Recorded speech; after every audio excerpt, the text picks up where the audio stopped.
Pentru că Primăria Municipiului Săcele a montat ecoinsule împotriva persoanelor cu dizabilități, nu rămâne de făcut decât să arunc gunoiul la primărie.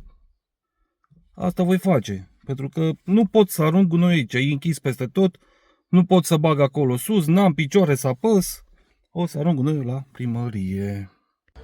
Am venit să arunc gunoiul la Primăria Săcele. Pentru că nu pot să arunc la ghena mea de gunoi unde plătesc. N-am cum. Și am venit să arunc aici. Sunt în interior. La primărie cu gunoiul. Stăm pe domnul primar să vedem ce zice. Unde pot să arunc gunoiul?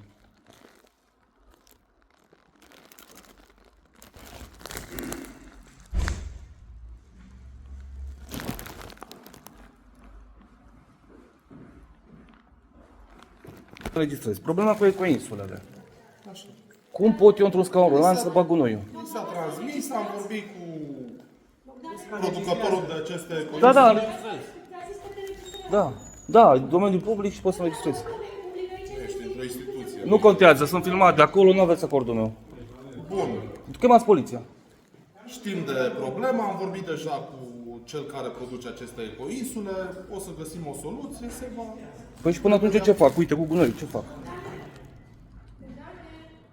Puneți în ecoinsulă, vă ajută cineva. Cum? Nu o O să dată, vin de eu două sau ori, domnul primar odată, cu de două ori, pe la... Eu n-am pus eu ecoinsulele. Această procedură nu se poate face peste noapte, da? De ce ați schimbat-o? Trebuia să lăsați așa până aveați modalitatea.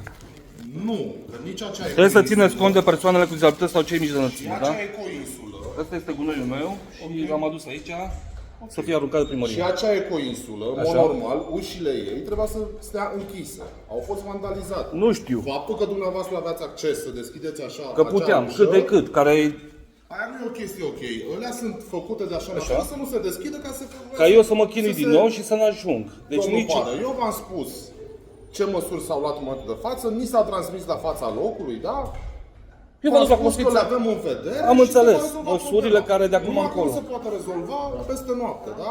Vă aduc Adică la trebuie- Ăla este de alt tip, trebuie bugetate, trebuie achiziționate, produse, sunt mai multe etape.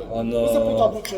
În timpul a 9 ani de zile ați avut timp să vă gândiți și la sistemul ăsta pentru persoane cu dizabilități de ecoinsule.